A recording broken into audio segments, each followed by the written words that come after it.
He worked in one of these places, and he knows, like, I worked in he a couple of knows. these places, and they Yeah. are devoid of all life and soul in the background for sure. So, Speaking of devoid of all life and soul, let's talk about Street Fighter oh, Five. okay, so that's So, not a good transition there. I'm going to call you out right away because I think the game is in a really good place, and I think it's got there over the course of 5 years, and I think that it could have gotten there faster if we updated the damn thing more often. And I understand that we come from a place, and when I say we, I mean fighting games and the fighting game community. There's a lot of trepidation about overbalancing, right? And yeah, give and the whole Mortal Kombat X thing and all that stuff. Okay, I get it. That's established. And let's begin at the beginning of all of this. I think fighting games, and more specifically Street Fighter, sort of did what almost all games do now with their regular updates from the start. They were doing this 30 years ago with Street Fighter 2, right? Because there was 2 and the Champion Edition, well, World yep, Warrior Champion Edition, Super Turbo, all that stuff. And I mean, back in that time, it took about a year, and sometimes it was more than once a year, but they would change and they would detail these games and make little adjustments because fighting games, if they're played, in the competitive sense and how Street Fighter has come to be played and has been for a very long time, we care about the minute details, we care about frames, and we're constantly tweaking and altering to make the experience better. That's something now that most genres I feel like do because of the modern age and the technology that we have and the amount of data that's flowing back and forth constantly. We can do that, and it seems like Street Fighter, when Capcom was releasing the game, it was just before it had come out, Street Fighter V, they pledged to update the game once a year. And fans actually were pretty much on board with that because, like I said, that's kind of what we've come to expect. We actually ran a poll on it, and it was something like almost 60% of the responses were, yes, I'd like it no more than once a year. That sounds about yep, right. Give us some yep, time with it. But that's antiquated, man. I think that yep. we need to be doing it much more than one time a year. And before I go into all of my details, though, I want to ask you directly, how do you feel about this generally right now? I think back in the Street Fighter 4 era, we should have been updating the game about once every 2 to 3 months. But you've got a bunch of pro players who were super whiny about it. And they're like, whoa, blah, blah, blah, I've got to learn this and other stuff. And it's like, well, too freaking bad, and that's pretty much the reason how come developers have been maybe not as proactive about how often they should be updating these games, Hmm. because when we know something is a very clear problem, like, and this goes back to, like, season 2 Laura and Balrog, or season 2 Urian and stuff like that, that should be addressed pretty early on, and that shouldn't be able to run rampant for a year. That it should be like, give it 3 or 4 months, give it a little bit of time, but especially with the games the way they're dissected now, how much technology we have in the FGC in terms of, like, Twitch, YouTube, how quickly everything is shared and just dissected. It's a very different game than it was, back in, like, the Marvel 2 era or whatever, where we would meet up periodically to try this stuff out, but, like, day in and day out, again, like, I always joke about the VHS tapes we used to share, Ice right? Ice Like, Baby. that's yeah. So, but my opinion is very strongly, like, probably about on average every 3 months there should be some more balance updates put into the game. That's what I Give say. Falk something more. So Right, yeah. exactly. And so I think that we should go from what we're doing now, which was proposed to be once a year. First of all, that's not even what Capcom has done. They've more or less been forced, or at least it's felt that way, that they've seen it fit to do these halfway through the season, mid-season balance updates for the entire roster in most cases, where they've just been like, once a year just isn't enough for our purposes.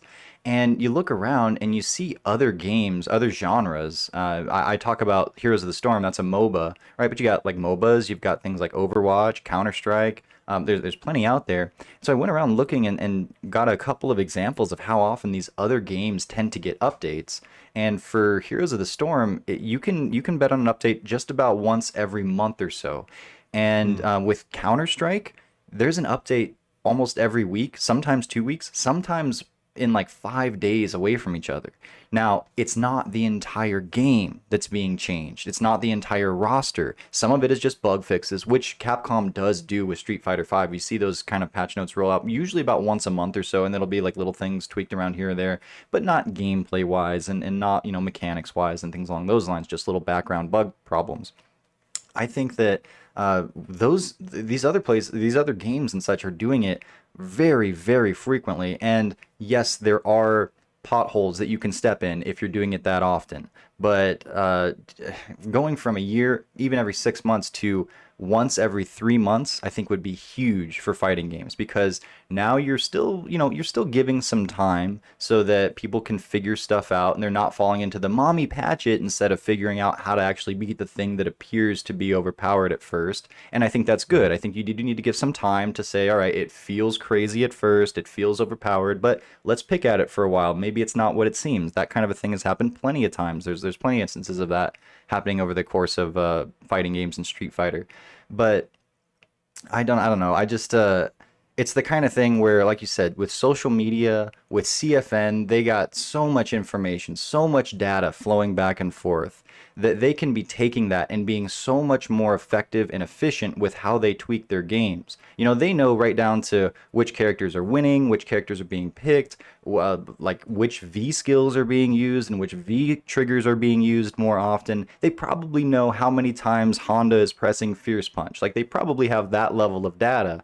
And you might say, well, I don't know how much manpower Capcom might have, and like, fair enough, but where these other companies are doing it every month, every week, I'm saying once every 3 months. And when we think about a balance patch for Street Fighter, we're usually thinking it's the entire cast. No, Hmm. it's your problem moves. It's your issues that you're hearing about repeatedly on Twitter, and on places like event hubs, places like what's the other one? Sure, you can. We're all over the place. You hear this kind of information. You take what you're seeing in CFN, and you kind of get an idea. And then so something like Seth's axe kick, for instance. Seth comes out, and people knew within about a week or two, the axe kick looks like a problem. And you're starting to hear Hmm. rumblings of this is too powerful for multiple reasons. And Seth had a handful of things that were too powerful, but you could just use the axe kick example. And you go, all right, so I think I got an idea that this is going to be a problem, but you still have a few months to see if it continues to be, for the community to figure things out about it.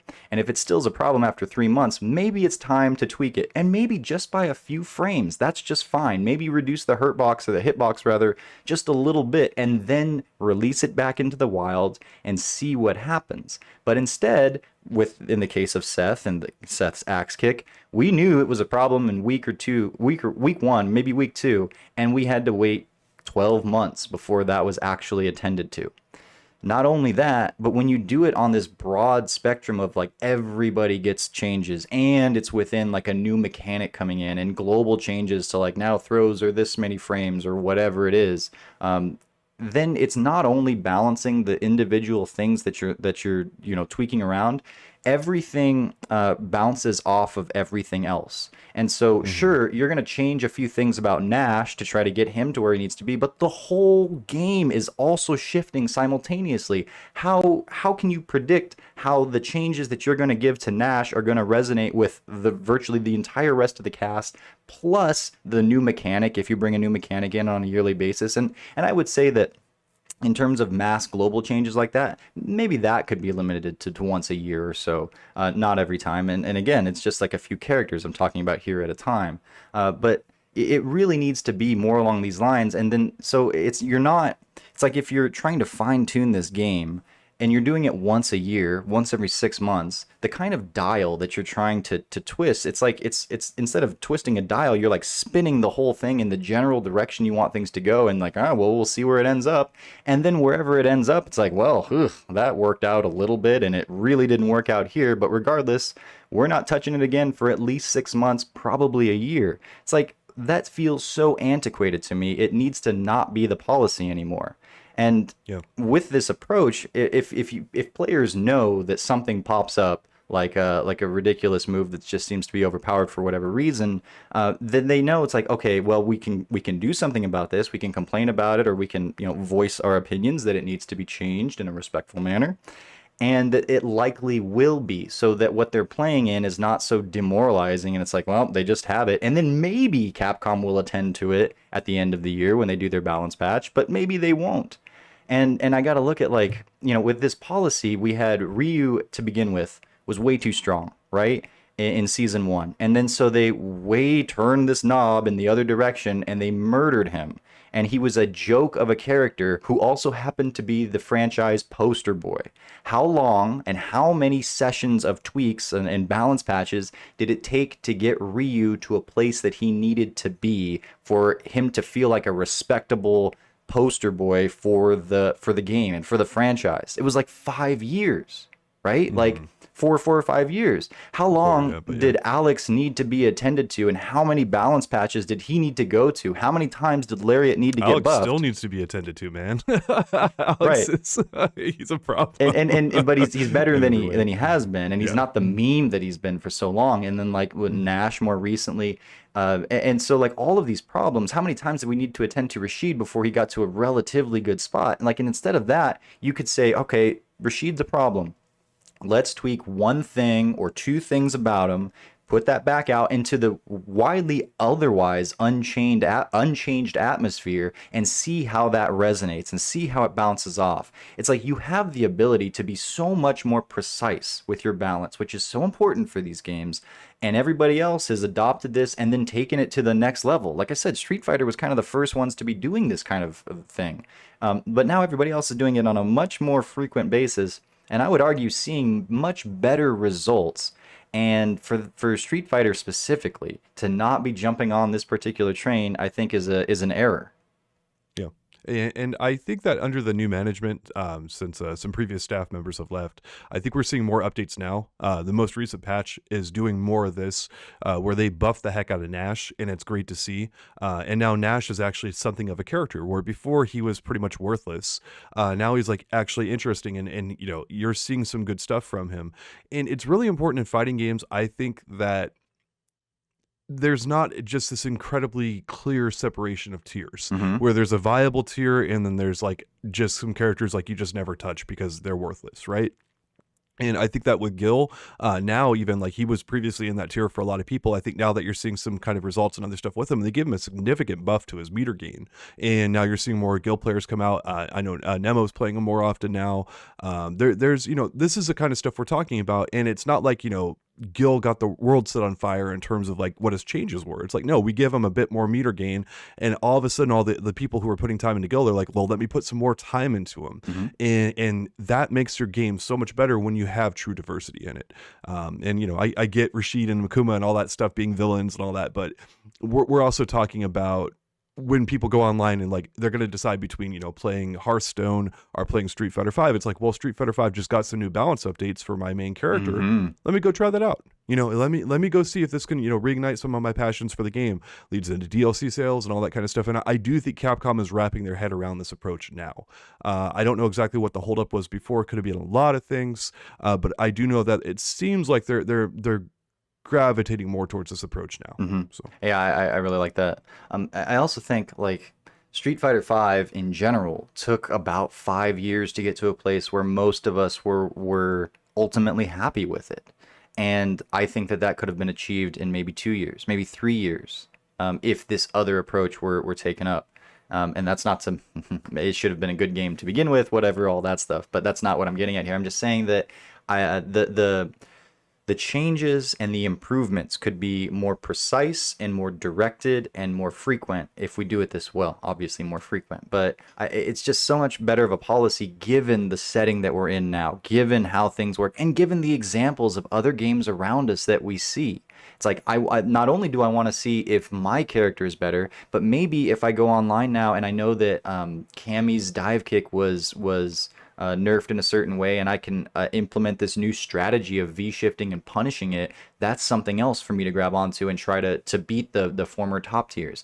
I know every time a new Heroes of the Storm patch comes out, I have like a little chat with like 6 or 7 other guys that I tend to play with. Someone will link up the patch notes and note like, oh, Vala got changes. She was like super OP, and now she's not going to be as bad anymore. It's like, oh, thank goodness, that's going to be really nice. And also, you know, Anduin got some buffs. Why did he get buffs? That doesn't make any sense, but but we'll take it. I play him, and things along those lines. And it gets conversation started. It gets fires and passions ignited, and that's something that we've seen an issue with Street Fighter a lot of times, and not just in 5, but like sometimes these games start to feel stale, especially when expectations in the gaming world, generally speaking, have kind of Yeah. grown in this direction. Where I think, it's a game as a service. I expect it to be fine tuned because I know you guys can, and I know that you do.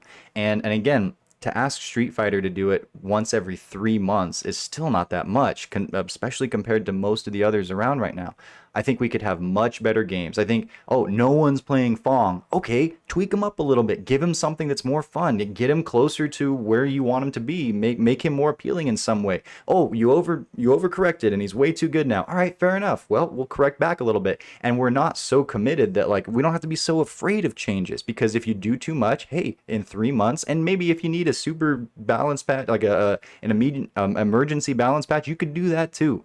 And you only have to Mhm. take a handful of characters at a time, the ones that are making the most ruckus and maybe the ones that are making the least ruckus, and attend to them a little bit and then see. So much more precision, so much faster in terms of making your game get to where it goes. And again, this is Capcom 101. This is how they've been doing things. It just needs to be sped up. And I think if they do that, they can start competing with well, I don't want to get too far ahead of myself there, but I think it's a much better look for them, and I think that their games thrive even more, and their audience is more involved and more excited and more trusting and all of these things. I think it's I I agree for the most part, but I've talked to some Capcom staff members, and their view of Street Fighter V is not really positive. Now, the game is in a better spot than it's ever been, but in terms of like how long of a lifespan this game has in front of it, I think again, like you just do the right thing no matter what, and updating the game more often is the right thing to do,